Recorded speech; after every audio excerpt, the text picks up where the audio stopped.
Good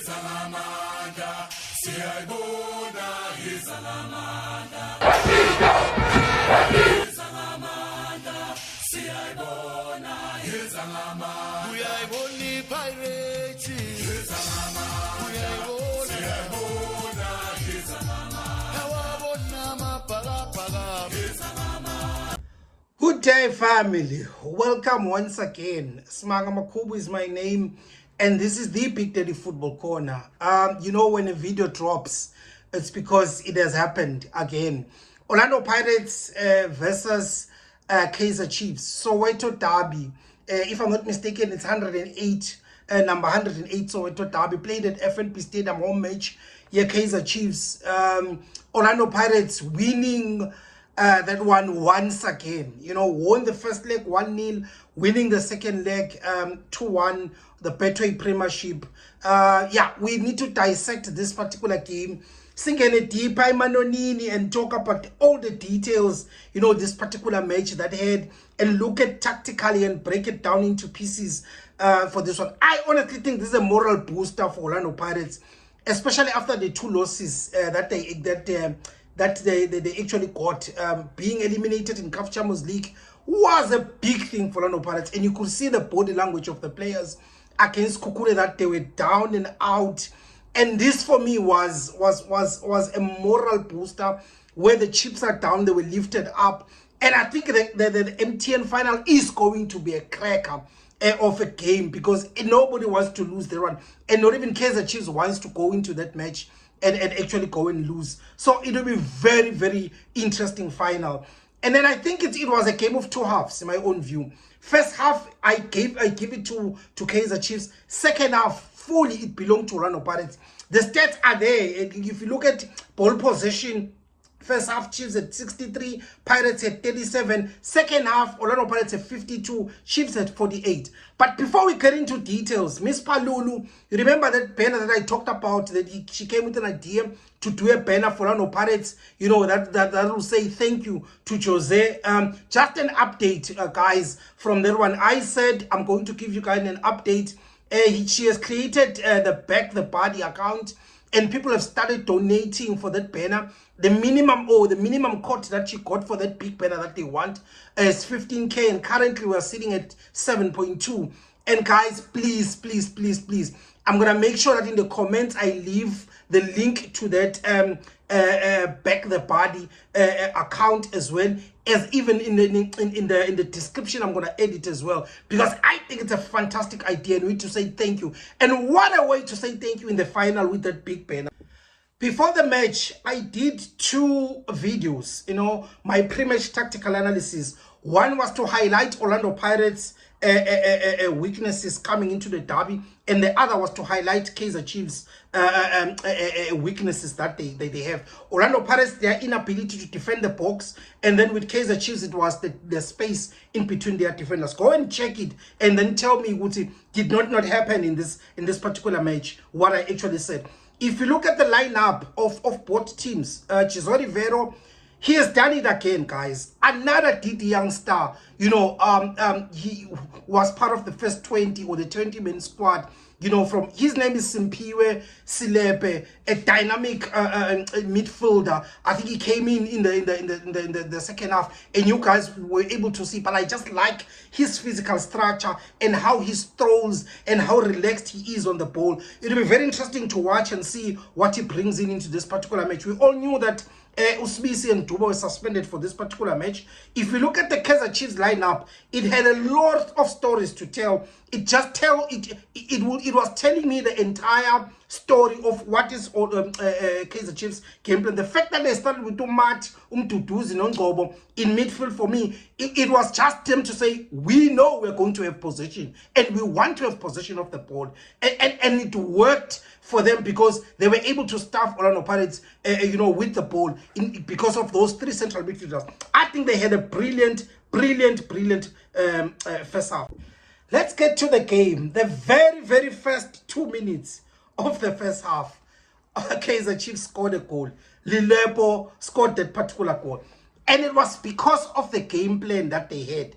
Number one was to ensure that Lelepo gets to the ball first, and then the two central the two central midfielders are behind him, and then you also got players on the left hand side. Left hand side is Modi, on the right hand side you've got Usirino, or the other way around, depending if they decide to switch on. And that's exactly what happened. And then what happened is the ball was lost by Kaizer Chiefs, but then the counter press from Kaizer Chiefs was second to none, you know, in that particular goal specifically. And the entire first half, it was the same thing. And they were saying, we will lose the ball, but we're gonna win back high up the field, and then we will attack them. You know, it was the same strategy the entire first half. We will get into it, right? And then when I looked at Orlando Pirates, especially the very first 5-10 minutes, I was like, no, man, Orlando Pirates is too predictable now in terms of how they play. Especially those diagonal balls, that is always to look at Hoto and isolate him and use his space to attack. It's just too easy to deal with it.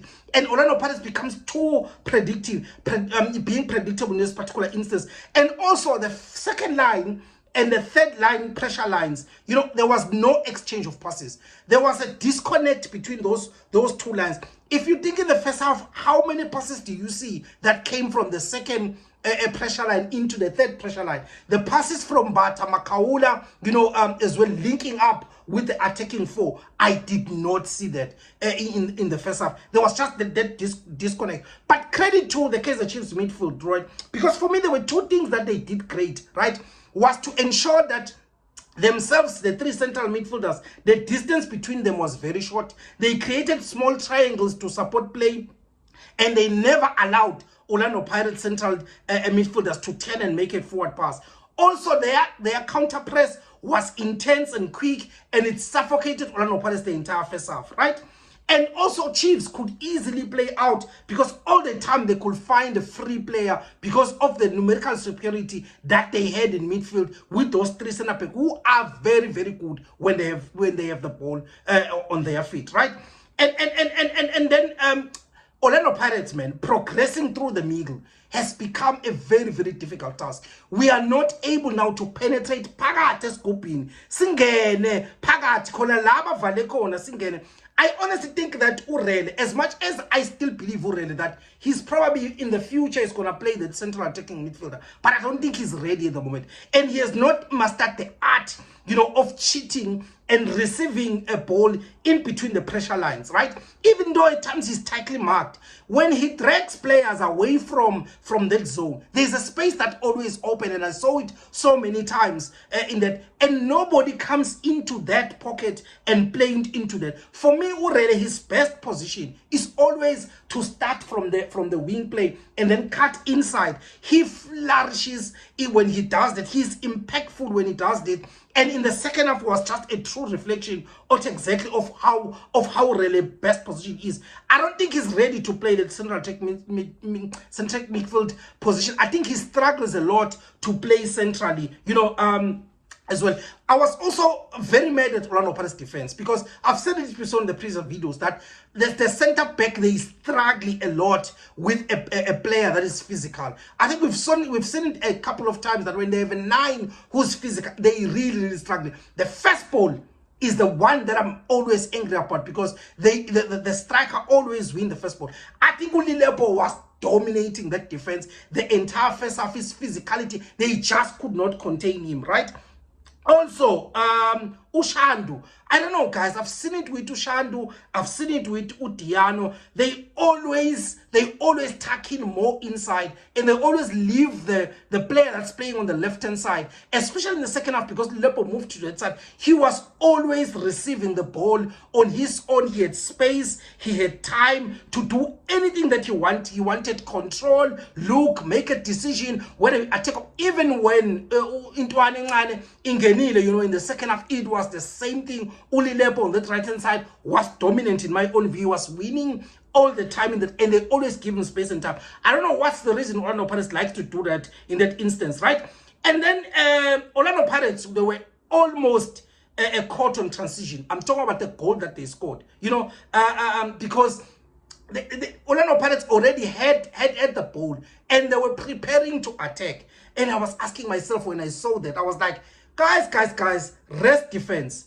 Which players are tasked to maintain the rest defense? Because as soon as we received the ball, they bombed all forward. And then we lost the ball. And then Cheifs countered it, and then they attacked it. And then when he needed to make that precise passing, and he left it. What I don't like about what he did was he just threw his hands up and he dropped his shoulder down. He did not run back. And from that instance, Orlando Pirates, they countered the counter, and they went ahead in transition, and they went on to score, right? So it was very, very interesting to see that. But again, Nabi starting Lelepo as a 9 was a great move. He won all the first balls in the first half. Orlando Pirates, center back. Wow. 50-50 aerial battles, losing all of them.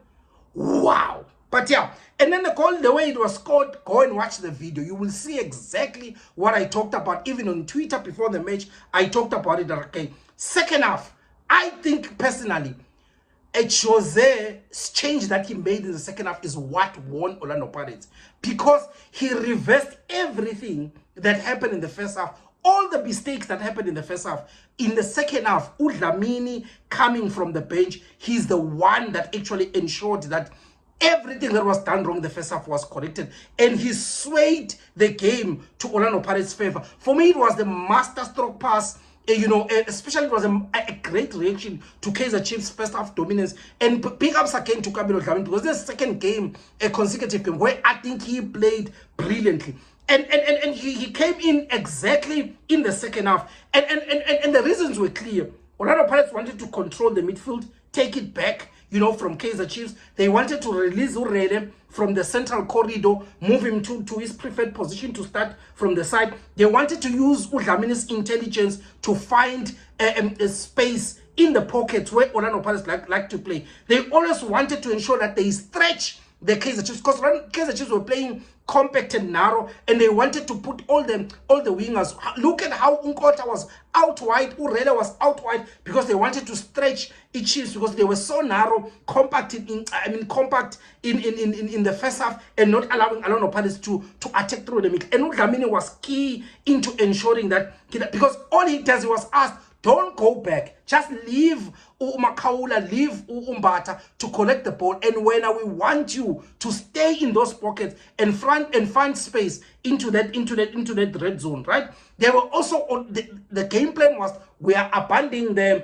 us playing long balls. I didn't even see much of long balls in the second half, because it wasn't working. For me, masterstroke substitution. I think Orlando Pirates played far better in the second half. I also love that they were winning most of the first balls now that are going to. That's why Lelepo then moved from the 9 position. He went into the wing, because he was less effective. He was less effective into that area. Right. The second goal that Orlando Pirates scored was a result of why Jose brought Udlamini the change, because Orlando Pirates midfield were doing exactly what Kaizer Cheifs midfield were doing in the first half, whereby the counter press was intense, and exactly the triangles as well, they ensured in the second half, the same triangles that Cheifs did, Orlando Pirates, they dominated that particular midfield. But I just felt the game at some point, I think when Orlando Pirates were leading, I was like, this is another game, because I honestly think that even the game that Orlando Pirates lost,